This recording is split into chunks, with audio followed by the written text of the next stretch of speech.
Ngomongin soal peraturan, orang Indonesia emang terkenal bebalnya. Contohnya nih, waktu awal pandemi aja, banyak yang masih belanja di pasar buat beli baju lebaran. Seolah-olah baju lebaran lebih penting daripada keselamatan.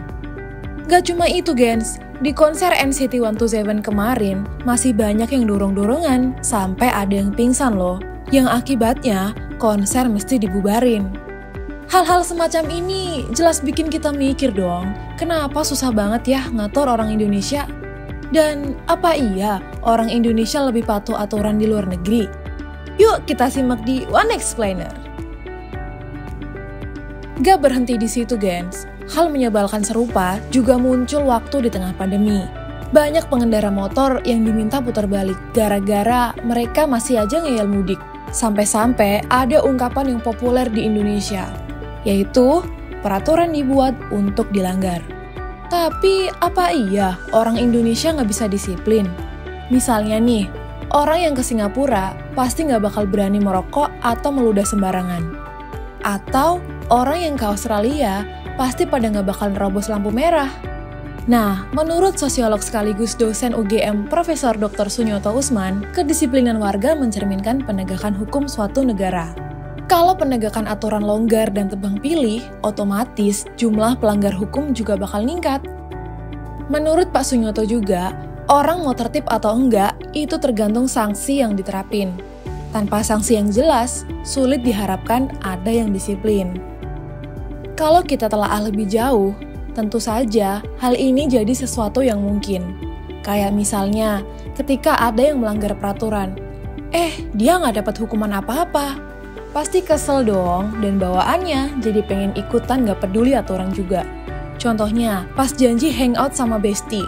Kalau di pertemuan pertama kita datang on time dan bestie ngaret, udah bisa dipastiin nih gens, kalau di pertemuan selanjutnya kita bakal ikutan ngaret juga.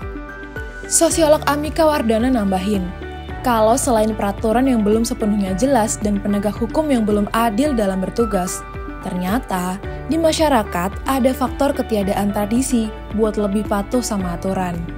Jadi gens, ketidakpatuhan sama aturan ini terjadi karena modal sosial masyarakat belum memadahi. Modal sosial tuh syarat munculnya ikatan atau jaringan sosial yang kuat dan rasa saling melindungi yang merata. Modal sosial ini juga bikin orang-orang percaya satu sama lain. Jadi nggak ada tuh saling nyalahin dan iri-irian. Kalau diperhatiin lagi, kesadaran atau naluri kita buat taat peraturan emang masih kurang sih. Misalnya nih, kalau kalian ikut melanggar peraturan karena orang lain, sebenarnya itu bikin kalian rugi 2 kali. Padahal harusnya ini jadi saat yang tepat buat kita mawas diri dan berubah.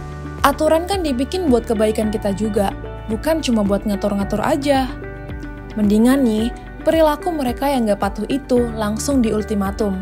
Misalnya, negur temen yang ngaret janjian, ada orang yang nyela antre, dan lain-lain. Kalau kalian gimana, gens? Termasuk tim bandel atau tim disiplin?